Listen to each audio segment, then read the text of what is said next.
교독문 39번 시편 95편을 교독하시겠습니다. 오라 우리가 여호와께 노래하며 우리가 감사함으로 그 앞에 나아가며 여호와는 크신 하나님이시요 땅의 깊은 곳이 그의 손안에 있으며 바다도 그의 것이라 그가 만드셨고 오라 우리가 굽혀 경배하며 그는 우리의 하나님이시요 우리는 그가 기르시는 백성이며 그의 손이 돌보시는 양이기 때문이라. 아멘.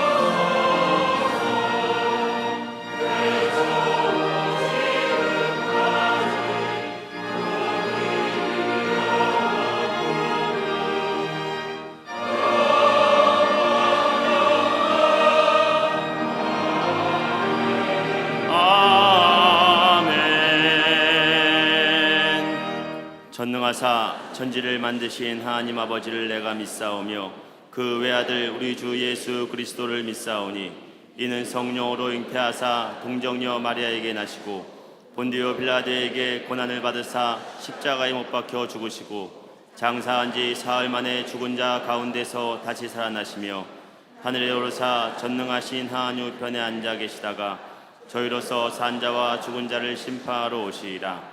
성령을 믿사오며 거룩한 공예와 성도가 서로 교통한 것과 죄를 사하여 주시는 것과 몸이 다시 사는 것과 영원히 사는 것을 믿사옵나이다. 아멘.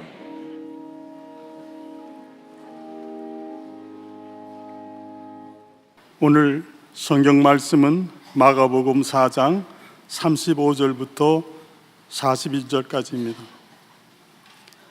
그날 저물 때에 제자들에게 이르시되 우리가 저편으로 건너가자 하시니 그들이 무리를 떠나 예수를 배에 계신 그대로 모시고 가매 다른 배들도 함께 하더니 큰 광풍이 일어나며 물결이 배에 부딪혀 들어와 배에 가득하게 되었더라. 예수께서는 고물에서 베개를 베고 주무시더니 제자들이 깨우며 이르되 선생님이여 우리가 죽게 된 것을 돌보지 아니하시나이까 하니 예수께서 깨어 바람을 꾸짖으시며 바다더러 이르시되 잠잠하라 고요하라 하시니 바람이 그치고 아주 잔잔해지더라. 이에 제자들이 이르시되 어찌하여 이렇게 무서워하느냐 너희가 어찌 믿음이 없느냐 하시니 그들이 심히 두려워하여 서로 말하되 그가 누구이기에 바람과 바다도 순종하는가 하였더라. 아멘.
우리 성도대와 오케스트라의 귀한 찬양에 감사합니다.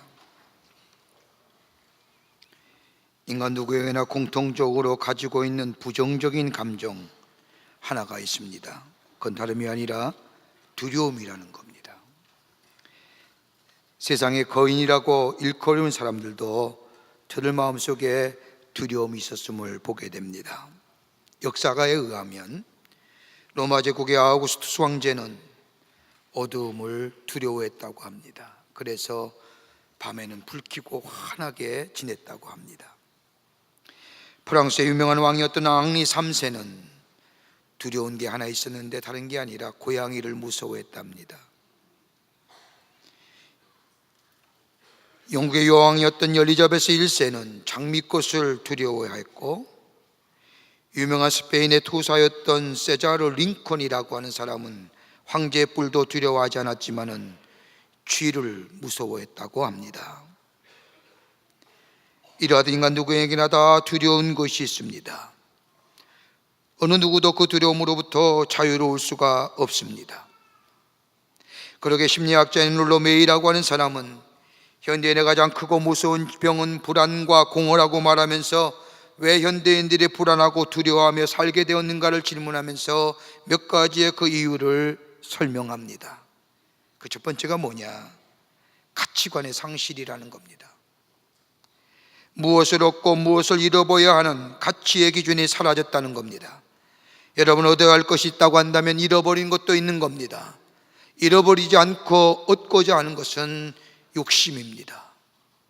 그러기에 무엇을 얻어야 되며 무엇을 잃어버려야 될까, 가치의 기준이 상실되었다는 겁니다. 이것 때문에 인간의 마음속에 두려움이 찾아온다는 겁니다.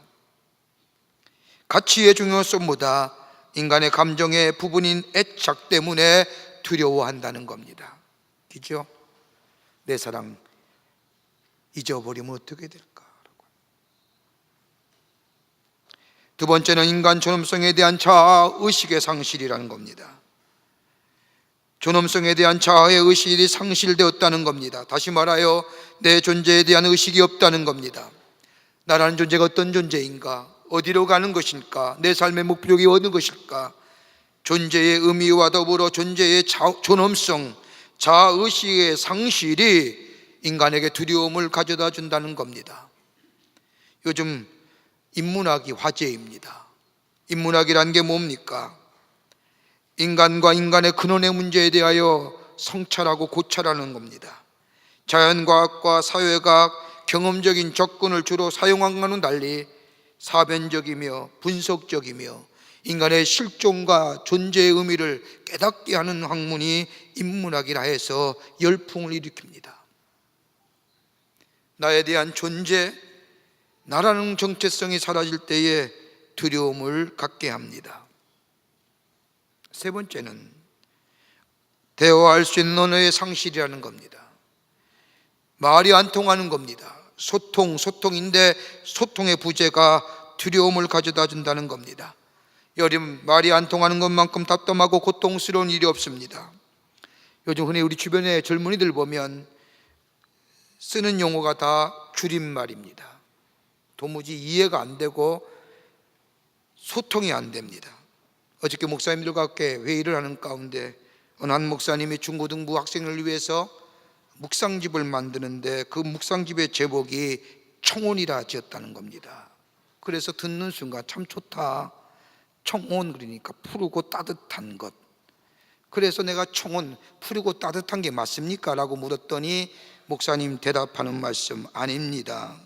뭐요? 그랬더니 청소년을 위한 온타임입니다. 그러니까 말이 안 통하는 겁니다.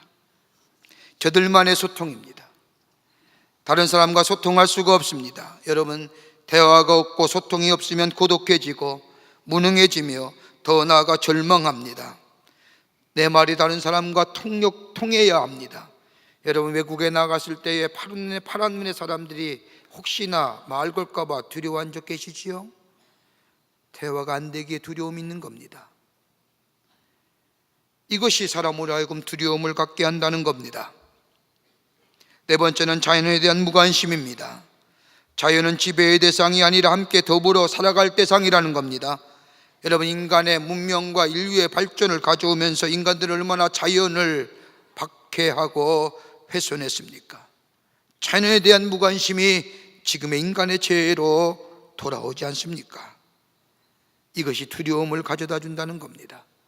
그러기에 옛날에 신학하면, theology라고 하면 하나님에 관한 학문만 얘기했는데 요즘에는 그 얘기하지 않습니다. 에코 theology라고 그래서 자연과 어떻게 대화할 것, 하나님의 창조물과 어떻게 대화할 것인가에 대한 신학의 한 부분이 있음을 보게 됩니다. 다섯 번째는 인간 비극의 상실이라는 겁니다. 철학적인 표현이지만 여러분, 사람에게 필요하다면 목숨까지도 바칠 수 있는 신뢰와 존경 그리고 헌신이 있어야 되는데 이것이 사라지니 두려움이 있다는 겁니다. 적어도 이것을 위해서는 죽어도 좋다, 이 시간 죽어도 좋다 할 만큼 가치와 거기에 대한 헌신이 있느냐. 신뢰와 헌신과 더불어 존경이 사라지니 그 마음속에 두려움이 대신 자리를 잡았다는 겁니다. 절대 가치의 상실이니 헌신과 신뢰가 사라지고 이 헌신과 신뢰가 사라진 자리에 두려움이 자리 잡게 되었다는 겁니다. 여러분, 두려움이란 말은 히브리어로 이르아라고 하며 헬라어로 하는 포보스라고 말합니다. 이 말의 개념은 두 가지로 나눌 수가 있습니다. 하나는 뭐냐? 사악한 두려움입니다. 사악한 두려움이란 의심과 불신의 산물이요 절망과 포악함의 상징입니다. 이런 감정을 통틀어서 두려움이라고 얘기하지만 이것보다 더 가까운 단어가 있다고 한다면 공포라는 겁니다. 그러니까 사악함이 주는 두려움은 공포입니다. 또 하나의 의미가 있다고 한다면 이건 경외입니다. 경외함을 담은 두려움이라 할 것입니다. 성경은 이것을 경건이라 말합니다. 믿음과 신앙을 가리키는 말입니다. 내게 사랑이 있음으로 인하여 그 사랑으로 조심하게 되고 그 사랑 때문에 두려움이 생깁니다. 이런 두려움을 가리켜서 경건이라 부릅니다. 그러기에 두려움이란 단어는 똑같은 단어이지만 그 말에 담겨진 의미는 사뭇 다릅니다.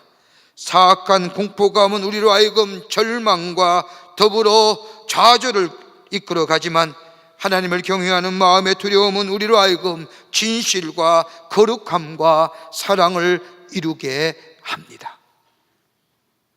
오늘 본문의 말씀의 시작은 예수님께서 비유로 하나님의 말씀을 가르침으로 시작이 됩니다. 네 가지 땅에 떨어진 씨앗의 비유와 등불의 비유와 자라나는 씨앗의 비유와 겨자씨의 비유로 하나님 나라의 말씀을 전하십니다. 하루 온종일 전하시다 날이 저물게 되자 제자들로 하여금 저편으로 건너가자 말씀하시며 배에 오르십니다. 하루 온종일 하나님 나라의 복음을 전하신 예수님, 피곤하신지 배 밑에서 주무시고 계실 때에 갑자기 큰 풍랑이 일어납니다. 갈릴리 호수에 익숙하고 거기서 자라나 갈릴리 호수의 모든 것을 알고 있던 제자들, 아무리 애를 써도 그 큰 풍랑 앞에 속수무책입니다. 엄청난 광풍이 불고 죽게 되었을 때에 이 무기력한 제자들이 배 밑에서 주무시는 예수님을 깨우면서 선생님이여 우리가 죽게 된 것을 돌보지 아니하시나이까? 라고 말하며 도와줄 것을 요청합니다. 예수님이 일어나셔서 바람을 꾸짖으며 바다더러 잔잔하게 명하시며 평온케 하자. 그리고 나서 제자들에게 말씀합니다. 어찌하여 이렇게 무서워하느냐?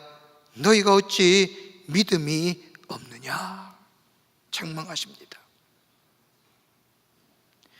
요즘 우리나라를 휩쓸고 있는 메르스의 강풍, 마치 갈릴리 호수를 건너가는 제자들 밀어닥치는 광풍과 같은 엄청난 광풍입니다. 모든 백성으로 하여금 불안과 염려 가운데 두려움의 공포로 우리를 빠져들게 합니다. 갖가지 이상한 소리를 내어 불안하고 염려하여 두려움으로 가득 차 있는 것을 보게 됩니다. 지식도 있는데 경험도 있는데 우리의 삶에 넉넉한 모습도 있는데 왜 이 무서운 강풍 앞에 두렵고 떨리는 마음?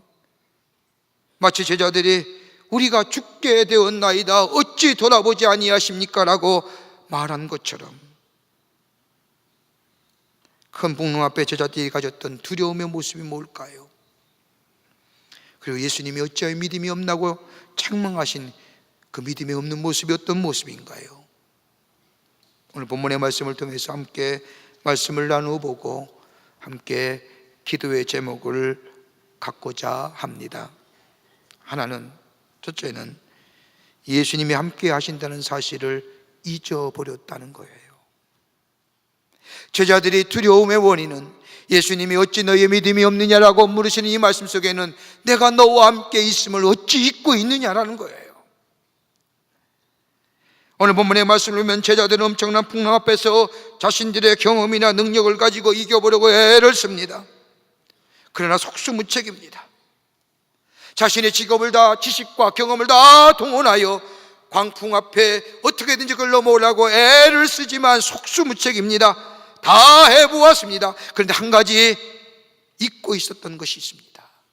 다름이 아니라 예수님이 여기 계신다는 거예요. 하나님의 아들 되신 메시아, 구원자가 되시는 그리스도가 자신들과 함께 있다는 사실을 잊고 있었습니다. 그뿐 아니라 배 밑에서 주무시는 예수님을 향하여 깨우면서 저들이 하는 말을 보십시오. 38절의 말씀을 보면 우리의 죽게 된 것을 돌아보지 아니하십니까? 라고 이야기합니다. 여러분 한번 생각해 보세요. 하나님 나라의 복음을 전하시고 배 밑에 곤히 주무시는 예수님, 그 예수님을 깨우면서 우리가 죽게 된 것을 돌아보지 아니하시나이까? 라고 이야기하는 것은 예수님을 배려하는 말씀이 아닙니다. 예수님을 생각하는 말씀이 아닙니다. 철저하게 자기 중심의 이야기입니다. 이기적인 마음입니다. 우리가 깨어서 이렇게 풍랑과 사투 벌이고 있는데 어떻게 예수님은 그렇게 편히 주무시고 계십니까? 라고 하는 얘기입니다. 이 말을 들은 예수님께서 일어나서 바다를 꾸짖으시고 풍랑을 잔잔케 하신 후에 제자들에게 말씀합니다. 어찌하여 이렇게 무서워하느냐? 너희가 어찌 믿음이 없느냐? 믿음이 없다 하십니다. 아니, 원문을 보면 믿음이 없는 것이 아니라 믿음이 적은 거예요. 제자들 향하여 믿음이 적다 하신 것은 하나님의 계심을 믿어야 할 것이고 하나님께서 역사를 주관하신다는 사실을 너희가 믿어야 하며 하나님이 나와 함께 가시고 지금 삶 가운데 함께 계심을 믿어야 하며 더 나아가 이런 광풍 속에는 하나님이 행하시고자 하는 하나님의 거룩한 뜻이 있음을 믿어야 한다는 믿음이 있긴 있는데 적은 믿음이라는 거예요. 한번 생각해 보세요. 예수님이 이 풍랑으로 돌아가실 분이에요. 하나님의 아들 된 예수 그리스도가 인간의 몸을 입으시고 이 땅에 오신 것은 다름이 아니라 십자가에 달려 돌아가심으로 하나님의 구속의 역사를 완성하시기 위해서 예수님이 이 땅에 오셨어요. 예수님 앞에는 십자가의 엄청난 구속의 사건이 기다리고 계십니다. 예수님이 이 일을 이루시기 전에는 죽으실 분이 아니에요. 그러기에 예수와 함께 있는 제자들은 절대 죽을 일이 없어요. 믿음의 눈으로 보면요 절대 죽을 일이 아니에요. 여러분, 하나님의 일에는 실패함이 없습니다. 하나님의 일은 실수할 수가 없습니다. 요한에슬레 목사님이 이야기한 것처럼 하나님이 내게 향하신 그 크신 뜻을 이루기까지는 나는 절대로 죽지 않는다고 얘기한 것처럼 하나님이 나를 세상에 보시고 나를 구원시키셔서 하나님의 백성 삼으시고 나를 통하여 하시고자 하는 일을 하시기 전까지는 절대로 버리지 아니하신다는 거예요. 이 믿음이 제자들에게 없었다는 거예요. 환경과 여건을 가지고 하나님의 뜻을 제한한 거예요. 그러기에 믿음이 없다고 책망받은 거예요. 여러분, 인류의 역사를 보면 인간들이 하나님께 속한 일을 판단하려고 하고 그 판단을 가지고 이야기하려 때가 얼마나 많이 있었습니까? 여러분, 역사를 보십시오. 여러분, 역사적으로 200년 전 초대교회에서는 교회가 핍박을 당하고 수많은 예수 믿는 사람들이 죽어나가자 세상 사람들이 뭐라고 말했느냐? 이제 예수님이 오신다. 세상이 끝났다. 5세기 로마 제국이 멸망할 때에도 로마의 멸망은 곧 세상의 멸망이다. 그러기에 세상에 곧 종말이 올 것이다 얘기했습니다. 14세기에 일어난 십자가의 전쟁으로 인하여 온 유럽이 오랜 고통을 당하고 경제적으로 어려움을 인하여 복민의 봉기가 일어나자 사람들은 세상에 종말이 왔다고 이야기했습니다. 18세기에 포르투갈의 대지진이 일어나 하루아침에 15,000명이나 된 사람이 매몰되는 장면을 보고 이제야 세상이 끝났구나. 아니잖아요. 그런데 왜 우리의 지식과 우리의 경험을 가지고 하나님의 뜻을 제한하려고 해요? 내 생각과 내 경험과 내 것을 가지고 하나님의 거룩한 구속의 역사를 왜 가늠하고 왜 잣대를 들이대냐 이거예요. 그러기에 오늘 제자들을 향하여 예수님이 너희의 믿음이 없다라고 얘기하는 게 여기에요. 왜 믿음이라고 하는 큰 줄기 안에서 하나님의 구속의 역사를 봐야지, 왜 단면으로 하나의 사건과 하나의 일을 가지고 하나님의 구속의 역사를 재단하느냐 말이에요.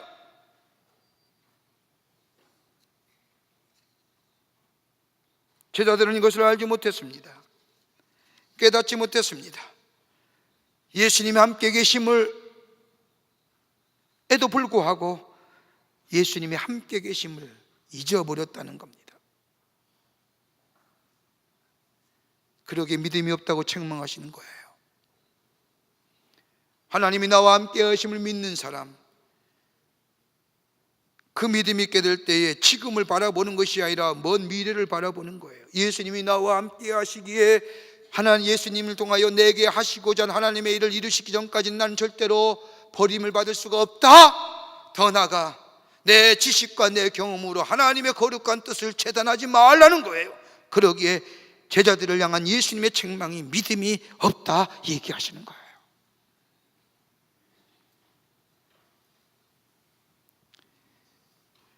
두 번째는 제자들의 두려움은 원인은 다른 것이 아니라 내 목소리를 낮추어야 합니다.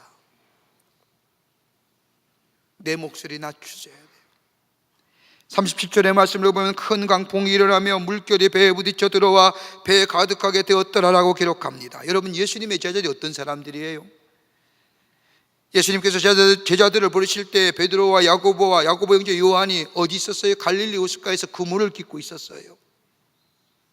그때 예수님께서 저들을 보시고 내가 사람 낳는 어부되게 하리라 부르셨어요.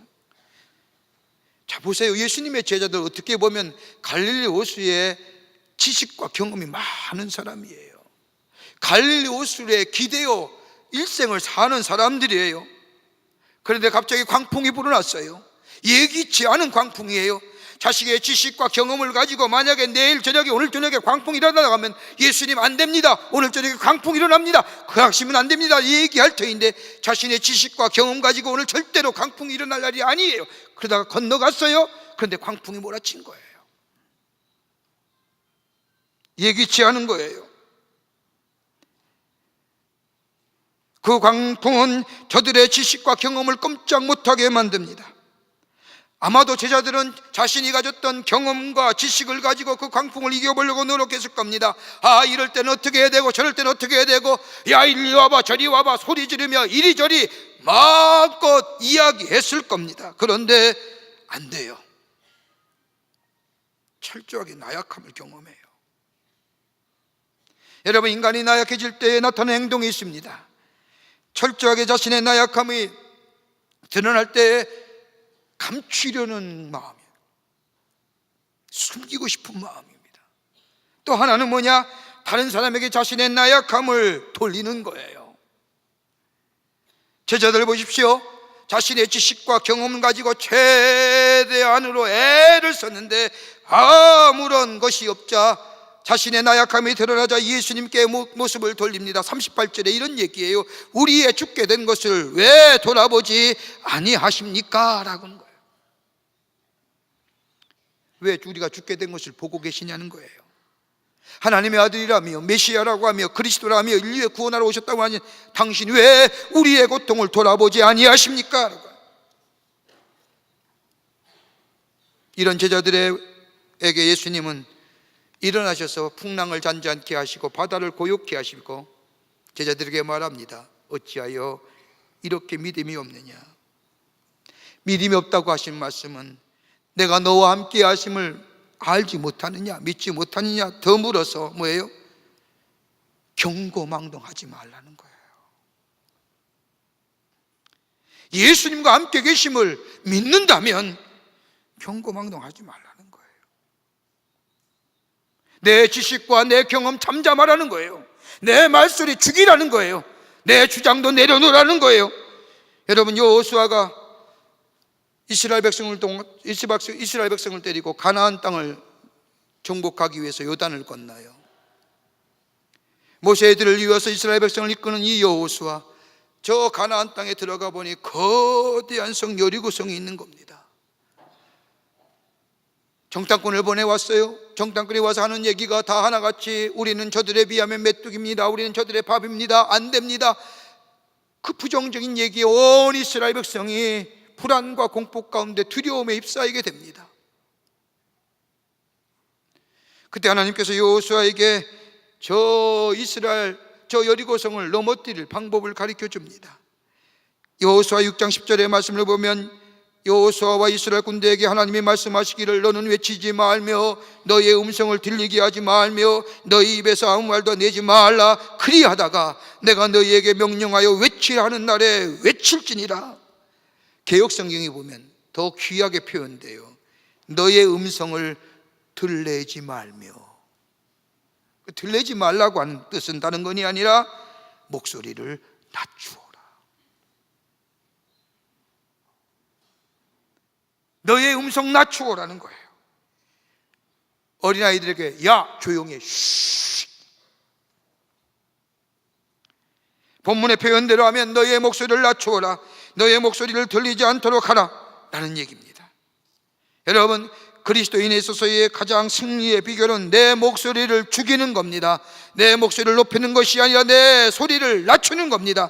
여러분, 우리가 음성학에서 얘기할 때에 우리 입에서 소리 나가는 것, 그냥 아무런 생각 없이 소리가 나가는 게 아닙니다. 뇌에서 작용했기 때문입니다. 무엇인가 생각하고 인지했기에 나의 생각과 나의 경험과 내 주장이 소리라는 것을 통해서 나아가게 되는 겁니다. 믿음이 없다고 책망하신 예수님, 다름이 아니라 내가 너와 함께 있음을 네가 알지 못하느냐, 왜 믿지 못하느냐, 그러면 잠잠해라. 내 주장과 내 지식과 내 경험 가지고 이랬고 저랬고 얘기하지 말라 얘기는 거예요. 여러분, 지난 건 3주 동안 우리나라는 메르스의 광풍에 아무것도 못해요. 어떻게 우리나라가 이렇게 약해질 수 있을까요? 그 전염병 하나 때문에. 어떤 목사님이 지난 주일날 저를 만나서 같이 얘기하는 가운데 지난 주일날 한국교회에 주일날 예배 오는 그리스도인의 숫자가 20%가 줄었대요. 메르스 때문에. 많은 사람이 모인 곳에 가면 메르스 전염된다고요.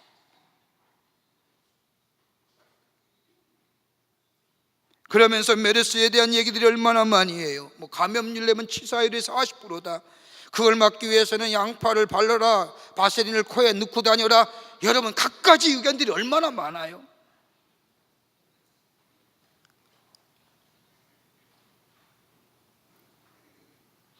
여러분, 광풍이 일어날 때에 예수가 나와 함께 하심을 믿는 사람은 내 목소리 죽여야 되는 거예요. 내 목소리가 크면요, 주의 음성 안 들려요. 자신의 목소리를 낮춘다는 것은 하나님 앞에 낮춤을 의미합니다. 여러분, 낮춘다는 것은 겸손이고, 겸손의 영어에 단위 휴멜리티라고 하는데, 이 휴멜리티의 어원은 라틴어의 휴모스라고 하는 것이에요. 휴모스는 뭐냐? 토양을 비옥케 하는 부식토입니다. 그러니까 내를 낮추면 토양을 풍요롭게 하고 영양분이 넘쳐나는 부식토가 된다는 거예요. 우리의 인생에도 내가 낮추면, 겸손하면, 부식토 같은 존재가 되면 내 삶 속에 풍성한 열매를 맺는 좋은 토양이 된다는 거예요.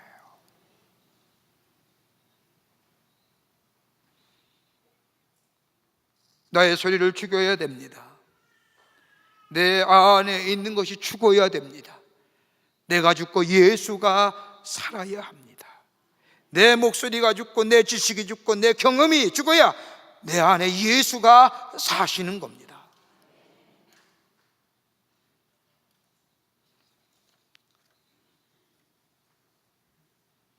그러기에 그리스도인의 승리의 비결은 다른 것이 아니라 나의 생각과 나의 경험과 나의 주장을 내려놓는 겁니다. 그리고 하나님께 전적으로 의지하는 겁니다. 시편 기자가 62편 5절과 6절에서 말씀한 것처럼 나의 영혼아 잠잠히 하나님만 바라라. 무릇 나의 소망이 그로부터 나오는지라.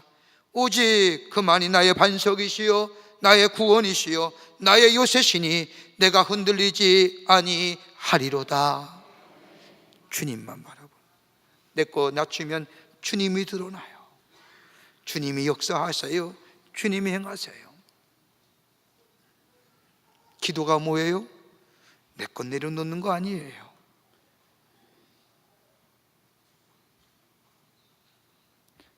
하나님 앞에 자신의 소리를 죽일 때에 거기에 승리의 역사가 일어납니다. 끝으로 예수님의 담배에도 풍랑은 일어납니다. 우리 다 예수님과 함께 배에 오른 사람 아니에요? 믿음의 배에 풍랑이 일어나요. 오늘 38절의 말씀을 보십시오. 큰 풍랑을 만난 제자들이 배 밑에서 주무시는 예수님을 향하여 선생님이요 우리가 죽게 된 것을 돌보지 아니하시나이까 원망과 볼멘의 소리를 누릅니다. 제자들이 이 말은 다른 것이 아니라 예수님이 여기 계시는데 어떻게 풍랑이 일어납니까? 말도 안 됩니다. 예수님께서 타신 배 아무리 늦게 떠난다 할지라도 무사히 건너야죠. 근데 왜 예수님 타신 배가 풍랑이 일어납니까? 도대체 이게 뭡니까? 라는 얘기예요. 여러분, 예수를 믿는 사람에게는 시험이 없어요? 시험 와요. 예수님 믿는 사람에게는 문제가 없습니까? 문제 있어요. 예수 믿는다고 다 잘 됩니까? 천만의 말씀이요. 어려움 닥쳐요. 그런데 문제는요, 이 어려움과 문제와 시험을 어떻게 바라보느냐에 따라서 해석과 해결의 방법이 달라지는 거예요. 여러분, 아침에 일어나면 새소리 듣죠? 간혹. 그런데 여러분, 이 새소리를 들을 때 어떤 말로 표현합니까? 대체로 두 가지로 표현할 겁니다. 하나는 뭐냐? 새가 운다. 또 하나는 뭐예요? 새가 노래한다. 지저귀다는 건 잔소리한다고 시끄럽게 한다는 거고요. 운다와 노래한다는 두 가지로 표현해요. 그런데 여러분, 우는 것과 노래한다는 것은 차원이 달라요. 달로 표현하자면 듣는 마음에 따라 표현이 달라집니다. 여러분, 새가 우는지 웃는지 어떻게 알아요? 새가 노래하는지 새가 울고 있는지 어떻게 아시냐냐? 새의 마음이에요. 그런데 뭐예요? 듣는 사람에 따라서 다르는 거예요. 나의 마음이 기쁨이 넘치면 새의 소리 들을 때 뭘 들어요? 새가 그래요, 노래한다. 내 마음의 기분이 언짢고 우울하면 새가 지저귀는 소리를 들으면서 뭐라고 얘기해요? 아침부터 새가 울기 시작하네, 이렇게 얘기해요. 우리에게 닥치는 어려움과 문제들을 어떻게 바라보느냐, 믿음의 눈으로 바라보느냐 아니면 불신앙의 눈으로 바라보느냐. 오늘 제자들 향하여 어찌하여 믿음이 없느냐고 책망하신 이 말씀은 어찌하여 이 광풍을 믿음의 눈으로 보지 아니하고 신앙의 눈으로 보지 아니하고 너의 뜻대로 너의 생각대로 바라보며 하나님의 거룩한 뜻에 재단하느냐는 거예요. 여러분, 고난 좋아하는 사람 아무도 없어요. 고난과 문제 기뻐하는 사람 아무도 없어요. 그러나 고난 당하고 나면 뭔가 우리에게 유익함이 있잖아요. 그걸 성경은 창조성이라고 얘기해요. 고난은 우리로 하여금 창조성을 알게 하고, 고난은 나의 나됨을 되찾는 중요한 기회로 만들어주며, 고난은 잃어버린 자신을 찾게 할 뿐만 아니라 고난은 나로 하여금 하나님께로 더 나아가게 합니다. 불신앙으로 보시면 왜 우리를 죽게 내버려 둡니까? 당신이 정말 메시아입니까? 라고 얘기할 줄 모르지만 신앙의 눈으로 보면 뭐예요? 하나님께 더 나아가는 길이고 새로운 창조의 역사가 우리 가운데 일어나는 길이며,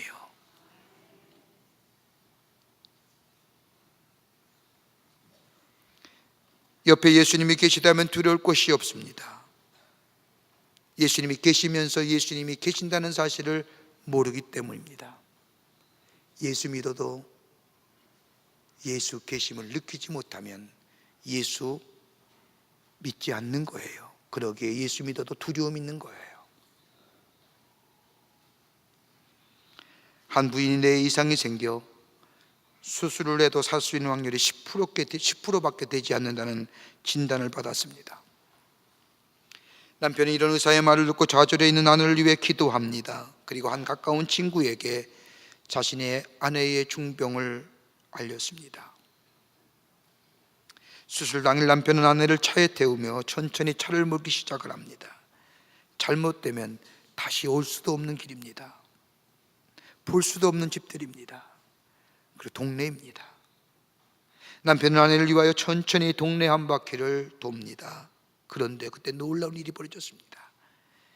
거리 양쪽의 모든 집들이 문이 열리기 시작을 했고 동네 사람들이 모두가 일제히 병든 아내를 향하여 문을 열고 손을 흔들기 시작합니다. 어떤 사람은 손에 마음을 담아 키스를 보냅니다. 사람들은 차가 보이지 않을 때까지 계속해서 손을 흔들어 줍니다. 불안과 두려움 가운데 떨고 있던 이 아내는 남편의 손을 꽉 잡더니 여보, 나는 사랑받고 있어요 라고 이야기하며 환하게 웃습니다. 나는 사랑받고 있다고 하는 이 믿음 속에 이 부인은 두려움을 이기고 새로운 소망과 용기를 가질 수 있었다는 겁니다. 하나님의 사랑이 얼마나 커요? 바울이 그러기에 그 어떤 것도 그리스도 예수 안에 있는 하나님의 사랑을 끊을 수 없다.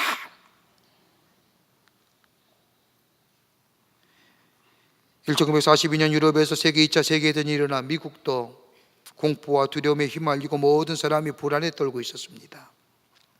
그때 뉴욕의 리버사이드 교회의 담임 목사였던 에머슨 파스틱이라고 하는 목사님이 주일날 이런 설교했다고 합니다. 위대한 시대는 열리고 있다. 그러면서 이 말씀하시기를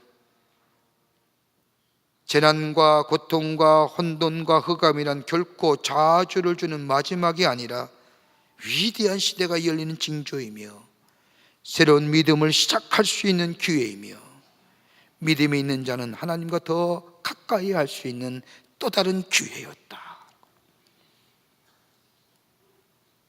메르스가 뭐길래? 메르스는 병이에요. 지나가는 거예요. 두려워할 거 없어요. 이 기회가 우리의 또 하나의 하나님과 가까이 할 수 있는 기회예요. 예수님이 나와 함께 하심을 믿을 때에 그 풍랑은 잠재울 수 있고 넘어서서 하나님의 큰 뜻을 헤아려 이루어갈 뿐만 아니라 나를 겸손하게 하여 내 삶 속에 풍요로운 열매를 맺게 하실 뿐만 아니라 더 나아가 우리 안에 놀라운 하늘의 은총, 하나님의 함께 하심의 축복을 더 깊게 느끼는 복된 기회가 되는 줄 믿습니다. 이런 믿음으로 승리하시는 여러분과 저와 되시기를 주의 이름으로 축원합니다. 하나님 감사합니다. 주께서 저희들을 얼마나 사랑하시는지 우리는 때로 느끼며 고백하지만 큰 풍랑 앞에서 예수님이 함께 계심을 잊어버릴 때가 많이 있음을 고백합니다. 예수 믿는 게 아닙니다. 예수 믿는 자 되게 하시고 어느 곳이나 어느 자리에나 예수님이 나와 함께 하심을 믿고 동행함으로 내 안에 큰 풍랑을 넘어서서 하나님의 놀라운 일들을 이루어 나가는 저희들 되게 하여 주시옵소서. 더 큰 하나님의 축복이 우리 가운데 예비해 주신 줄 믿습니다. 믿음 가지고 그것 바라보는 저희들 되게 하여 주시옵소서. 도우실 줄 믿사옵고 예수님의 이름으로 기도하옵나이다. 아멘.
우리 주 예수 그리스도의 크신 은혜와 하나님 아버지의 한량없으신 사랑하심과 성령님의 인도하심이 거룩한 주의 날에 하나님 전에 나와 예배하며 예수님과 함께 동행하며 예수님을 믿는 믿음 안에서 큰 풍랑을 넉넉히 감당하며